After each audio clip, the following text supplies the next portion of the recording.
여러분, 이스라엘 백성들의 광야의 시작과 끝에 어떤 일이 일어난 줄 아십니까? 광야의 시작에서 시내산 언약을 맺고 나서 이스라엘 백성들이 우상 숭배를 하거든요. 그리고 맨 마지막에 바알보롤에서 또 우상 숭배를 하게 됩니다. 여러분, 우상은 우리의 욕망이 투영인 거거든요. 이스라엘 백성들이 처음 시내산에서 언약을 깨고 우상 숭배를 하게 된 이유가 뭡니까? 황금 송아지를 만든 이유? 자신들의 두려움 때문에 그 두려움을 해결해 줄 수 있는 신, 자신들의 삶을 인도해 줄 수 있는 신을 구한 거거든요. 두려움이 투영돼서 만든 신이거든요. 고대 근동에 파리 신이 있는 거 아십니까? 파리가 신이었어요. 왜 파리가 신이었을까요? 한여름쯤에 파리가 어떻습니까? 끊임없이 나오죠. 번신력 때문에 파리가 신이었어요. 뭡니까? 인간의 욕망이 투영되는 거거든요. 그래서 사실 우상은 인간의 욕망이 투영되고 그 욕망을 결국 어떻습니까?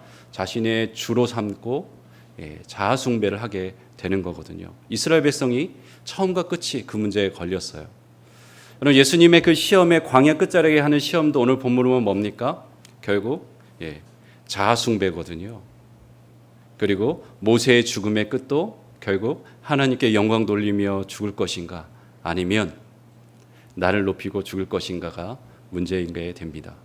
특별히 모세가 죽고 나서 그 시체를 가지고 마귀가 천사 변론하는 장면이 유다서에 나와요. 왜 마귀와 천사가 변론하겠습니까?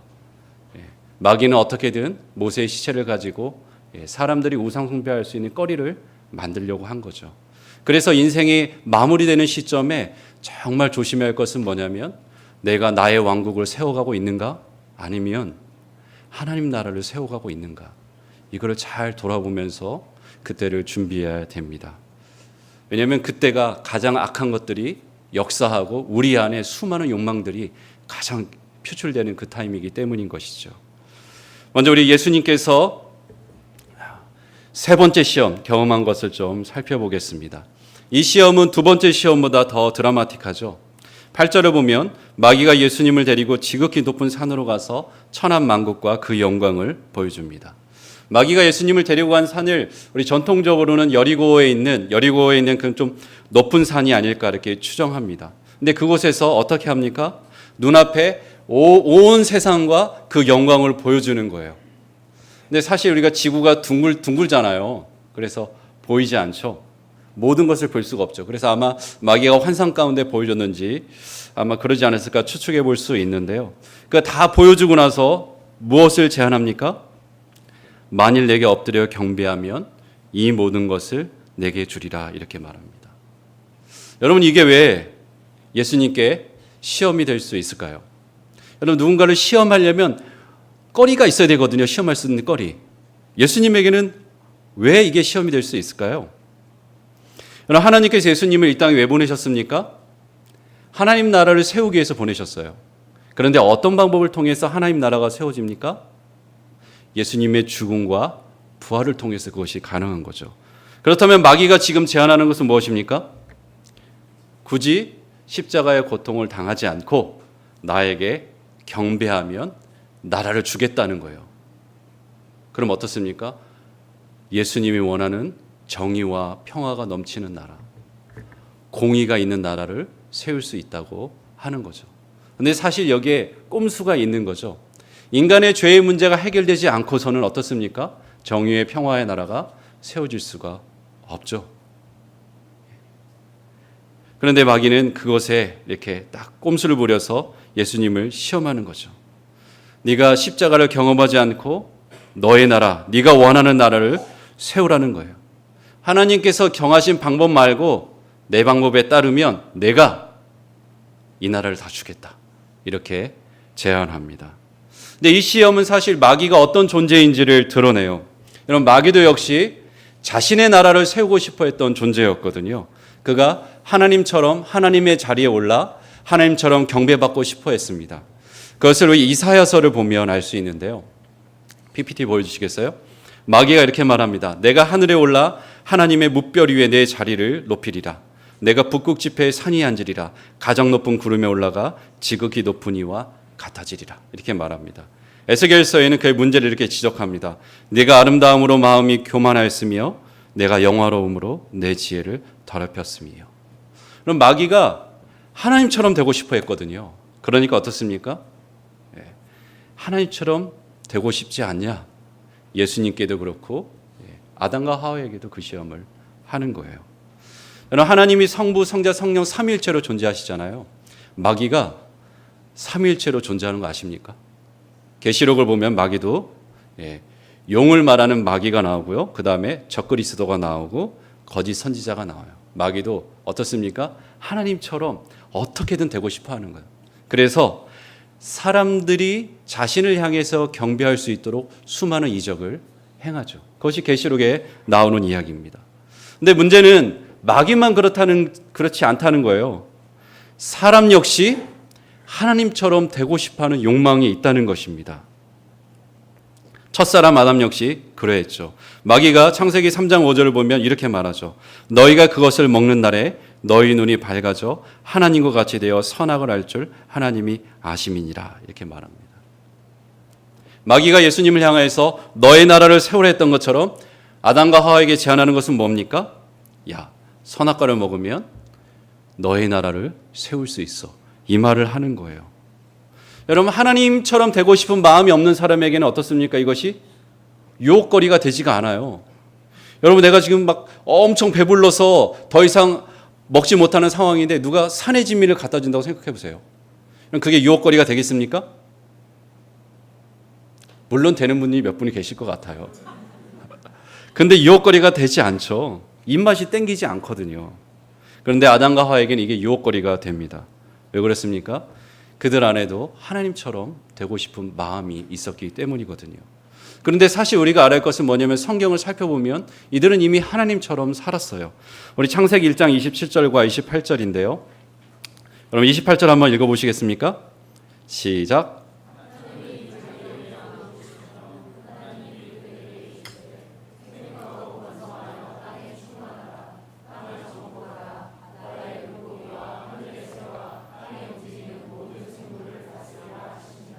아멘. 예. 하나님께서 어떻습니까? 사람을 하나님의 형상대로 창조하셨어요. 고대 근동에서 왕은 신의 형상을 한 존재였거든요. 그래서 왕은 신의 통치를 대항하는 존재였습니다. 인간을 하나님의 형상으로 만들었다는 것은 어떤 의미냐면 하나님의 뜻을 이 땅 가운데 펼쳐가는 존재로서 하나님께서 지은 거죠. 그래서 이 땅을 하나님께서 맡기셨어요. 이것을 가장 잘 보여주는 장면이 어디냐면 아담이 어떻게 합니까? 각 생물들의 이름을 지어줘요. 그 모든 것에 대한 통치권을 갖고 있음을 명확히 보여주는 거죠. 그런데 이들이 하나님의 권세를 위임받아서 이 땅을 다스리고 살아가는데 이제 어떻습니까? 하나님의 자리가 눈에 들어오기 시작하는 거예요. 하나님의 뜻대로 다스리는 것이 더 이상 성에 차지 않는 것입니다. 이미 하나님처럼 살고 있는데 이제 하나님처럼이 아니라 하나님의 자리에 자신이 앉고 싶은 거죠. 하나님 말씀에 순종하는 것보다 하나님의 자리에 올라서 내 뜻대로 내 욕망대로 살고 싶은 것입니다. 여러분, 그래서 선악과를 따먹은 거죠. 누가 나에게 뭐라 하는 게 싫어요. 내가 원하는 대로 통제하고 사람이든 환경이든 내 마음대로 휘두르고 싶어 하는 거예요. 하나님조차 내 삶에 개입하는 것이 싫은 거죠. 내가 왕이 되어서 내 삶과 내 주변 환경을 내 뜻대로 통제하리라. 이것이 아담의 마음이었습니다. 여러분, 이것이 이 시대의 정신이에요. 이 시대는 어떻습니까? 자아 성취와 자아 개발의 시대죠. 자아 실현을 계속해서 말하고 있는 시대예요. 그래서 중요한 게 뭡니까? 네가 원하는 것이 무엇이야? 네가 하고 싶은 것이 무엇이지? 이게 중요해요. 네가 원하는 것이 있다면 이제 어떡하냐면 너의 힘과 능력을 개발해서 어떤 어려움이라도 뚫고 그 자리에 올라가서 성공하라. 이렇게 말하고 있습니다. 그래서 너의 스토리를 만들어라. 이것이 세상에서 주는 메시지인 거죠. 너의 신화를 만들라고 말하고 있습니다. 그래서 어떻습니까? 자아의 왕국이 세워지는 거예요. 여러분, 하나님을 제하고 자아의 왕국이 세워지면 어떤 일이 벌어지는지 아십니까? 아담과 하와가 하나님을 떠나서 자신들의 왕국을 세우려 했을 때 그들이 맞이한 처참한 결과는 무엇이었습니까? 죽음이 찾아오는 거거든요. 자멸하는 거거든요. 인간은 결코 자신의 힘으로 스스로 살 수 없는 존재인 것이죠. 그런데 그런 인간이 자신의 힘으로 자아의 왕국을 세우려 갈 때 우리가 이 한국교회에서 볼 수 있는 것처럼 그런 추태를 볼 수밖에 없는 거예요. 여러분, 이것이 이 시대에서 각색된 마귀의 제안이면서 인간의 욕망이 결합된 시험인 것입니다. 여러분, 이 시험을 예수님께서 어떻게 이기셨습니까? 마태복음 4장 10절을 보면 사탄아 물러가라 기록되었으되 주 너희 하나님께 경배하고 다만 그를 섬기라 이렇게 말합니다. 무슨 말입니까? 나는 하나님께서 정하신 방법대로 십자가를 지고 죽을 것이다. 그리고 나의 죽음과 부활을 통해서 하나님의 나라를 세우겠다 이렇게 말하는 것입니다. 내가 순종해야 할 대상을 경배해야 할 대상은 네가 아니다 이렇게 말하는 것입니다. 오직 하나님만이 경배받을 뿐이라고 말합니다. 이것을 현대말로 각색하면 이런 거예요. 나는 내가 원하는 것 이전에 하나님께서 원하시는 것을 하겠다. 내가 하고 싶은 것 이전에 하나님께서 나를 통해서 하고 싶은 것을 내가 하겠다고 말하는 거예요. 내가 되고 싶은 모습 이전에 하나님께서 나를 향해서 내가 됐으면 하는 모습, 그 모습이 되겠다고 말하는 거죠. 내 스토리가 아니라 하나님의 스토리에 내 삶을 드리겠다고 말하는 것이 예수님께서 말씀하시는 거예요. 자아의 왕국이 아니라 하나님 나라에 내 삶을 드리겠다고 말하는 것입니다. 예수님께서는 아담과 하와가 무너진 시험을, 이스라엘 백성이 무너진 시험을 두 번째 아담으로 오신 예수님께서 이 광야의 끝자락에서 이렇게 이기십니다. 이 광야의 끝자락에 모세도 서 있는 것이죠. 그 인생의 마지막을 보내고 있습니다. 여러분, 광야를 거치면서 쌓는 세 가지 지식이 있다고 얘기했죠. 기억나시나요? 첫 번째,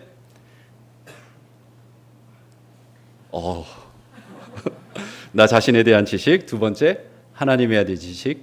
정말 여러분 그걸 잊어버리셨나요? 하나님과 관계에 대한 지식 세 가지가 쌓인다고 말했습니다. 여러분, 이 세 가지 지식 중에서 광야를 거치면서 정말 뼈저리게 깨닫게 되는 것은 뭐냐면 인간의 한계와 욕망을 깨닫게 되는 거죠.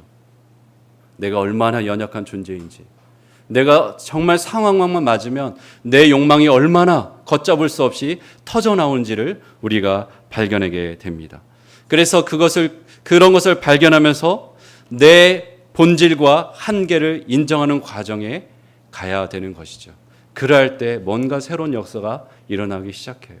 내 한계와 내 본질의 모습을 인정하지 않고 계속해서 그렇게 나아가면 어떻습니까? 자아의 왕국을 세우고 자멸하게 되어 있습니다. 여러분, 모세 역시 예외가 아니었습니다. 광야에서 자신의 바닥을 다 드러내요. 그런데 그가 돌이킬 수 없는 죄를 범하게 됩니다. 민수기 20장인데요. 저와 한 절씩 교독하겠습니다. 여호와께서 모세에게 말씀하여 이르시되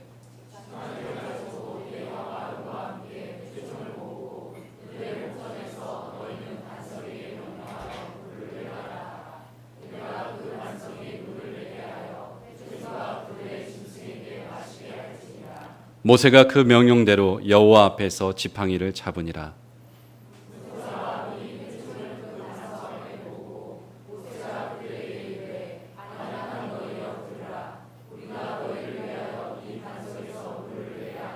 모세가 그의 손을 들어 그 지팡이로 반석을 2번 치니 물이 많이 솟아나오므로 회중과 그들의 짐승이 마시니라.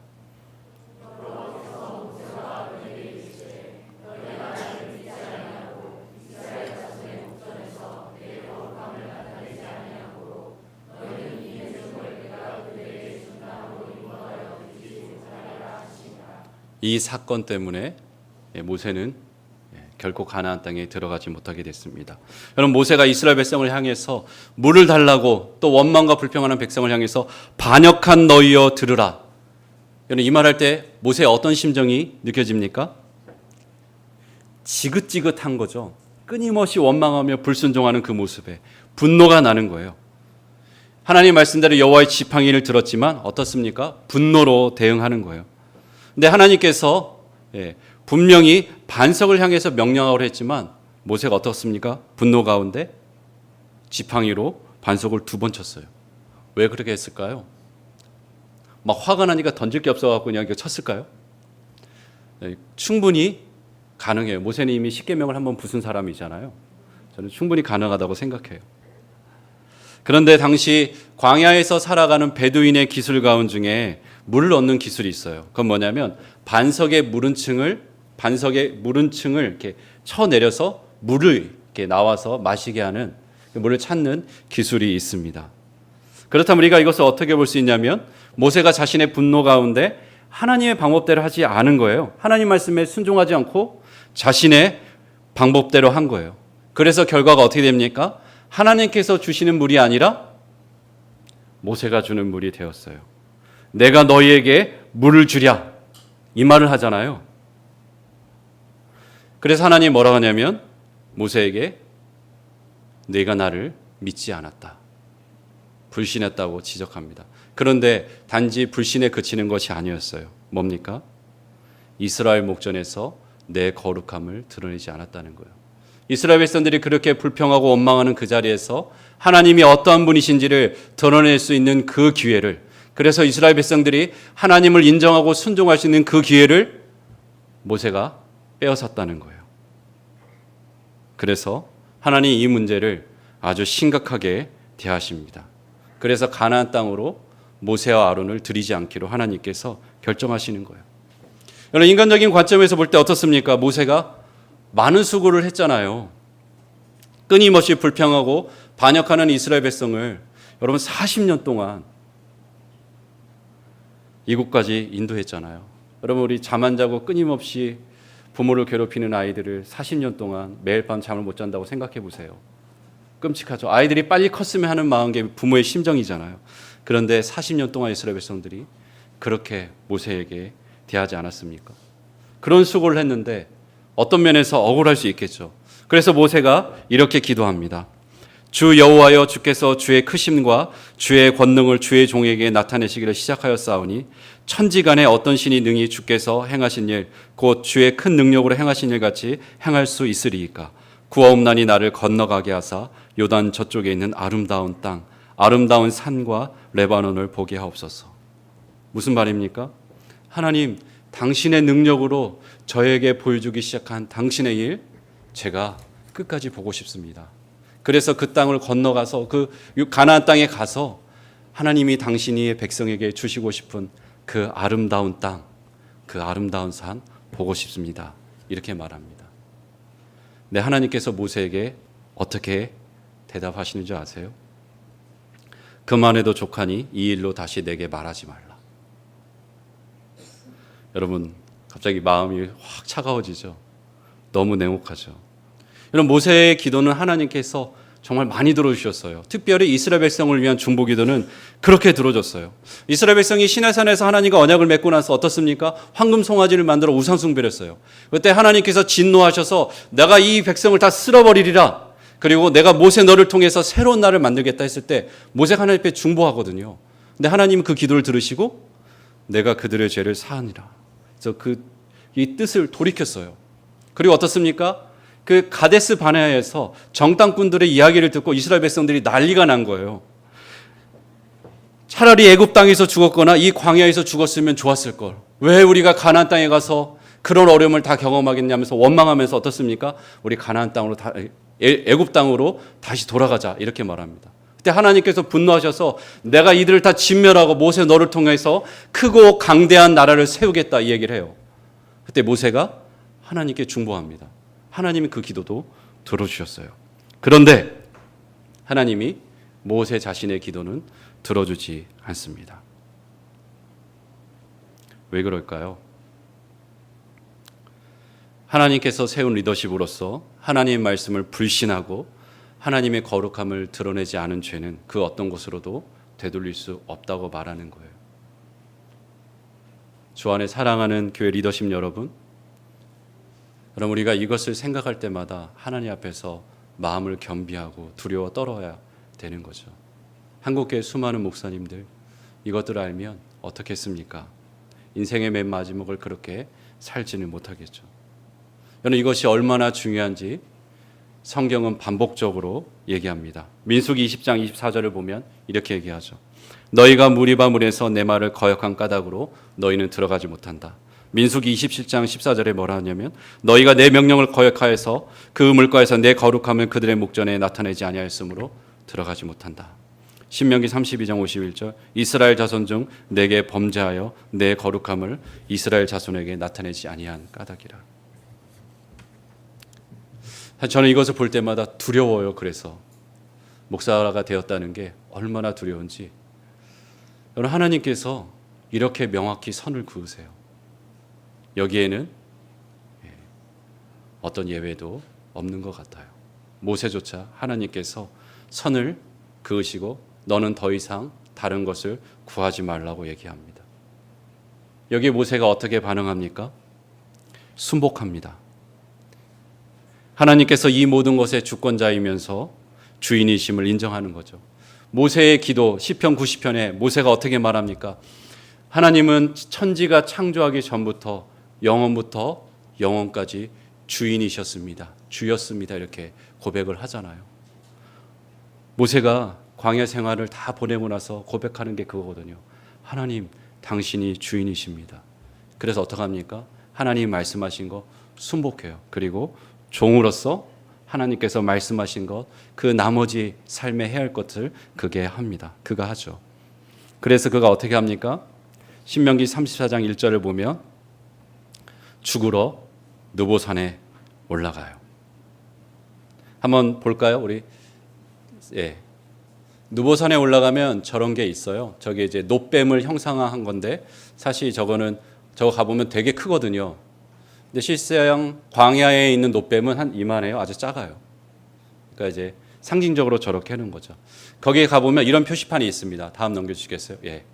저기에서 볼 수 있는 그 전망들이 쭉 나옵니다. 그리고 나서 실제 보이는 전망은 다음 넘겨주시겠어요? 저렇게 다 보입니다.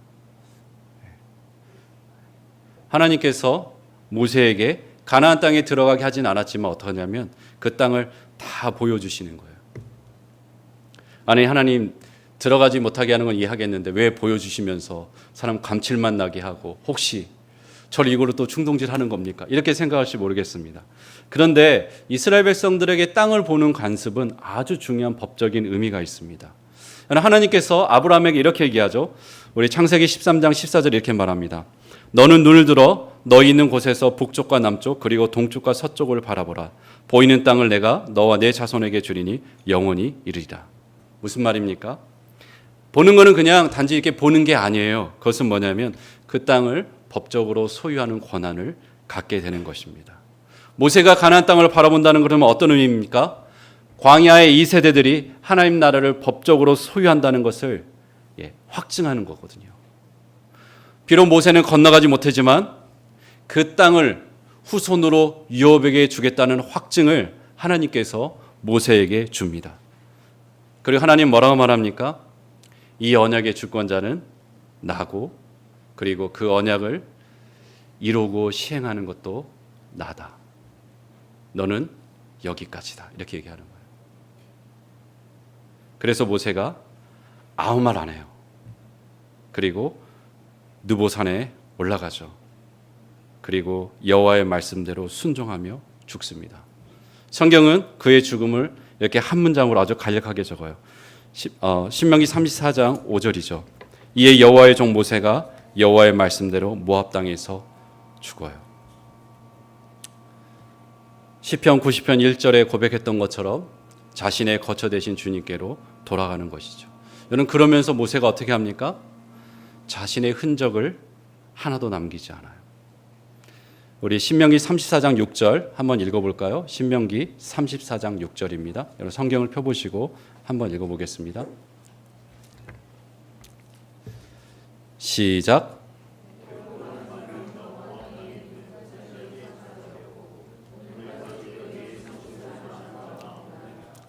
여러분 좀 이게 이해가 되십니까?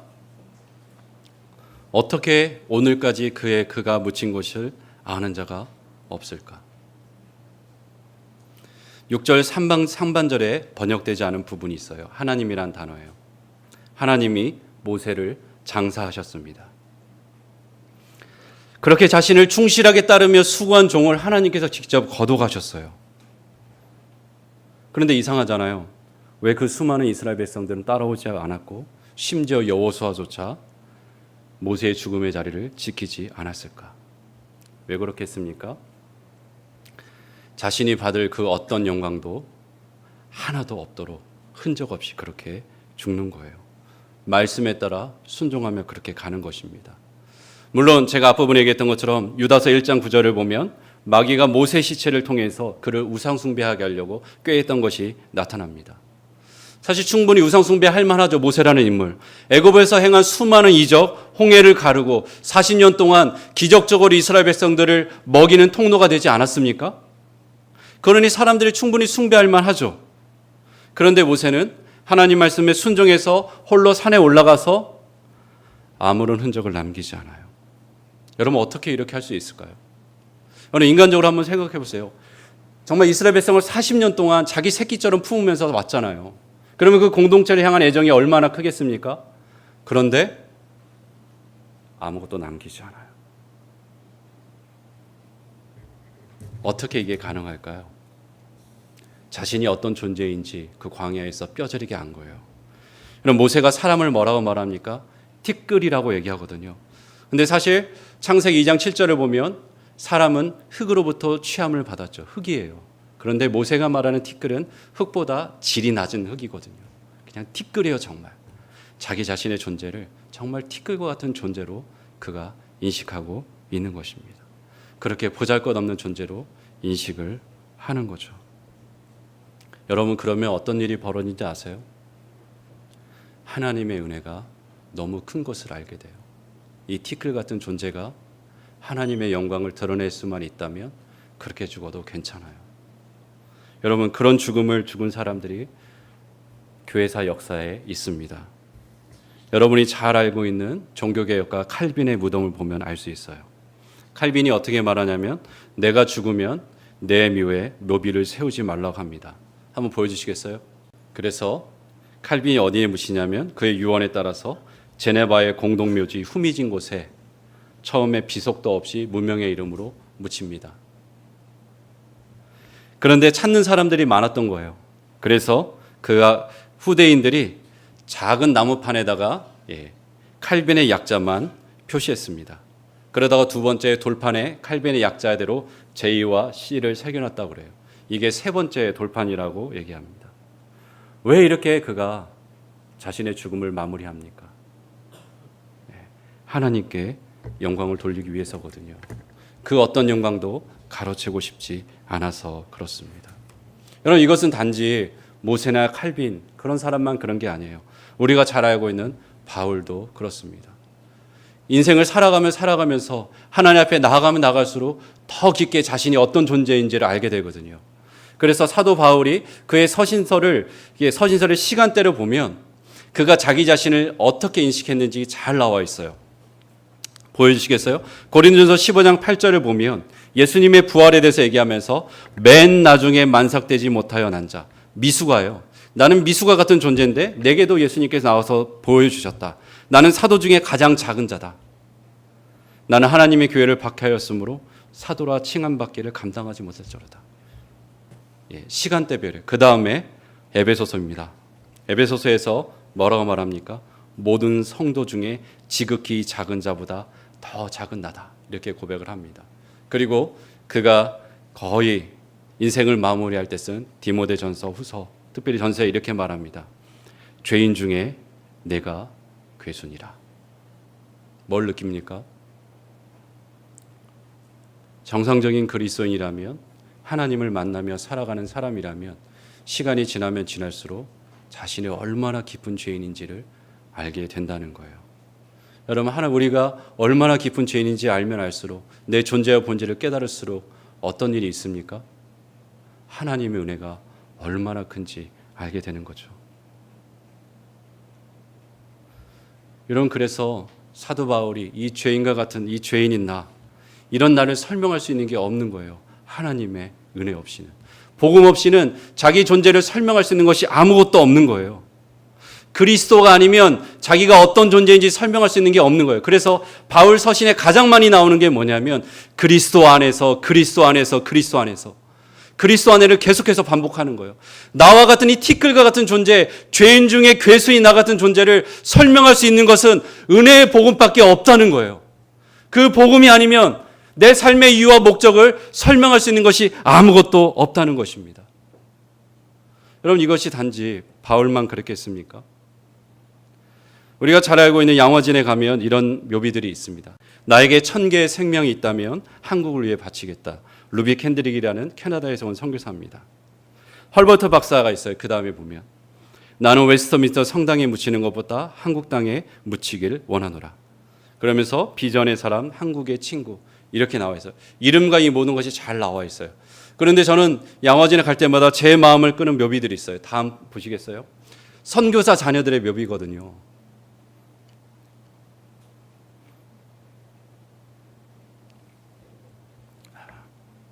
제가 한 가족을 소개하겠습니다. 1893년 4월에 큰아들이 태어났어요. 그리고 94년 11월에 2살로 죽게 됩니다. 1899년 1월에 태어났다가 3월에 죽게 됩니다. 1903년 4월 3일 아들이 태어났다가 23일에 죽게 됩니다. 여러분, 어떤 미친 부모가 저렇게 살 수 있습니까? 내가 첫째 아들을 묻었어요. 그럼 어떻습니까? 이 땅은 너무 살기 힘들다. 이사 가거나 딴 곳에 가야 되죠. 근데 그곳에 둘째 아들도 묻었어요. 거기까지는 우리가 어떻게든 이해할 수 있을 것 같아요. 그런데 그곳에 셋째 아들도 묻는 거예요. 여러분, 이런 사람들은 복음이 아니면 설명할 수 없어요. 미친 사람이 아닙니까? 여러분 부모님이잖아요. 여러분 자녀들 저렇게 묻을 수 있습니까? 못하죠. 복음이 아니면 설명이 안 되는 거예요. 주 안에 사랑하는 여러분, 우리가 그리스도를 알아가면 알아갈수록 복음이 아니면 설명되지 않는 사람, 우리가 비록 저렇게 삶을 살지 못하더라도 복음이 아니면, 그리스도가 아니면 살아갈 수 없는 사람, 그런 사람이 될 때 모세처럼 흔적도 없이 죽을 수 있는 것입니다. 그가 자신의 인생의 마지막을 앞두고 한 일이 있습니다. 신명기 34장 9절을 보면 이렇게 얘기하죠. 모세가 눈의 아들 여호수아에게 안수하였으므로 그에게 지혜의 영이 충만하니 이스라엘 자손이 여호와께서 모세에게 명령하신 대로 여호수아의 말을 순종하였더라. 왜 모세가 이렇게 한 줄 아십니까? 하나님께서 얘기하거든요. 민수기 27장 18절에서 20절입니다. 여러분 좀 한 목소리 읽어보시겠어요? 시작.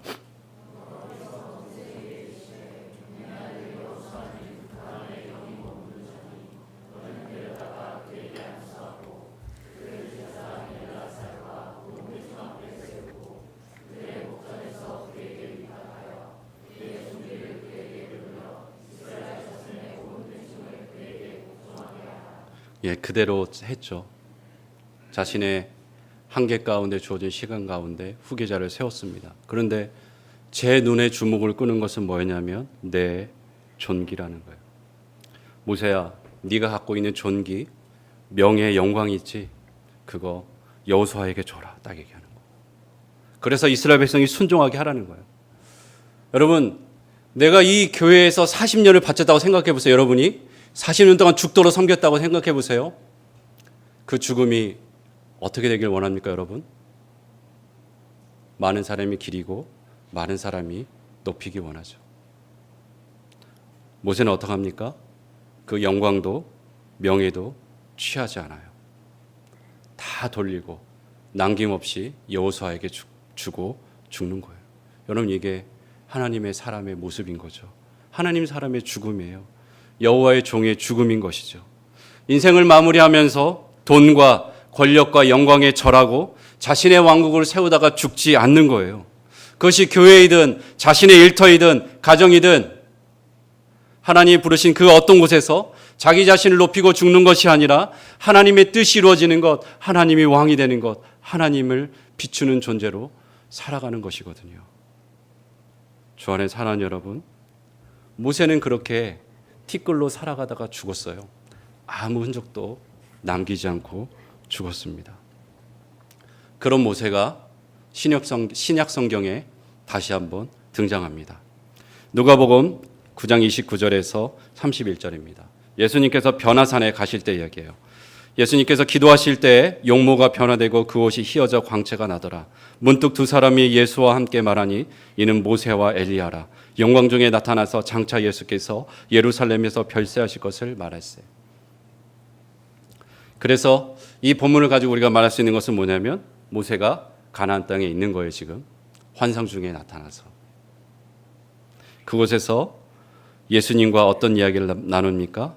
예수님께서 별세하실 것을 얘기해요. 예루살렘에서 십자가에서 죽을 것을 이야기합니다. 그런데 여러분, 이 별세라는 단어가 어떤 뜻인지 아세요? 원어로 보면 엑소더스예요. 여러분, 엑소더스가 성경에 어디 있는지 아시죠? 출애굽기 이름이 영어로 엑소더스인 것입니다. 무슨 의미입니까? 모세가 이스라엘 백성들을 애굽에서 구원했던 것처럼 예수님께서 자신의 죽음으로 온 세상 사람들을 구원하신다는 거예요. 왜 모세가 여기에 나타나서 이것을 말하겠습니까? 여러 가지 이유가 있어요. 근데 그 중에 하나를 꼽자면 신명기 18장 15절에 모세가 이렇게 말합니다. 내 하나님 여호와께서 너희 가운데 내 형제 중에서 너를 위하여 나와 같은 선지자 하나를 일으키리니 너희는 그의 말을 들을지니라. 그래서 이스라엘 백성들이 신약에 넘어오면서 찾는 것은 뭐냐면 모세와 같은 선지자는 누구인가요? 하나님께서 약속하신 그 선지자, 그가 메시아거든요. 요한복음 6장 14절에 사람들이 이렇게 말합니다.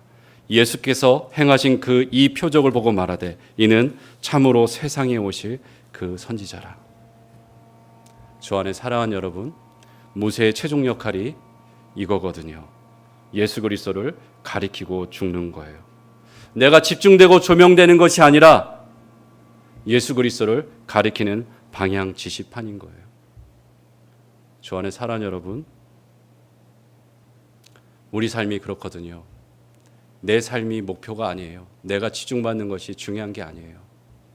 우리 삶은 예수 그리스도를 가리키는 거죠. 왜 수많은 분들이 자아의 왕국을 세우면서 무너집니까? 그 방향 지시판이 자기 자신을 향하기 때문인 거거든요. 하나님께 향하지 않고.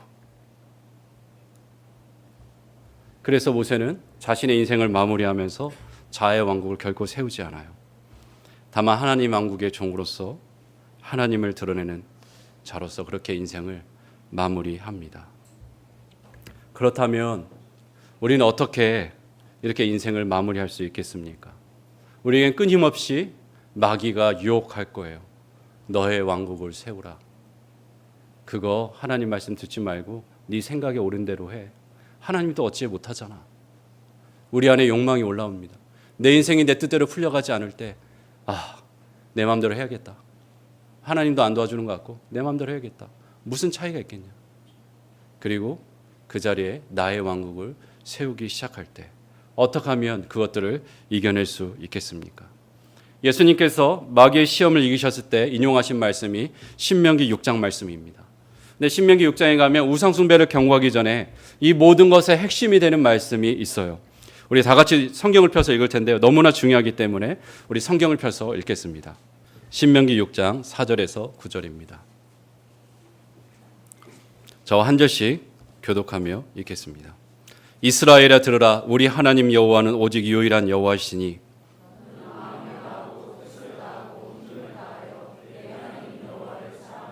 오늘 내가 내게 명하는 이 말씀을 너는 마음에 새기고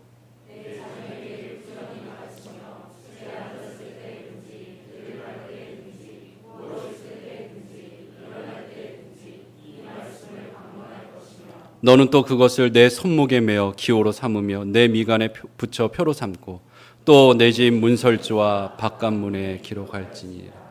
아멘. 하나님의 은혜를 입은 자로서 그분의 사랑을 받은 자로서 하나님을 사랑하라고 말하는 거예요.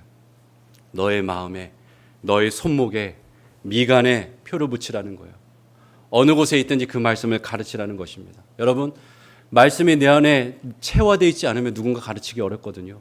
그 사랑에 잘 젖어 있을 때 하나님이 어떤 분인지 가르칠 수 있거든요. 그리고 어떻습니까? 너 집에 들어갈 때 문설주와 문에 새겨 놓으라는 거예요. 그게 어떤 의미겠습니까?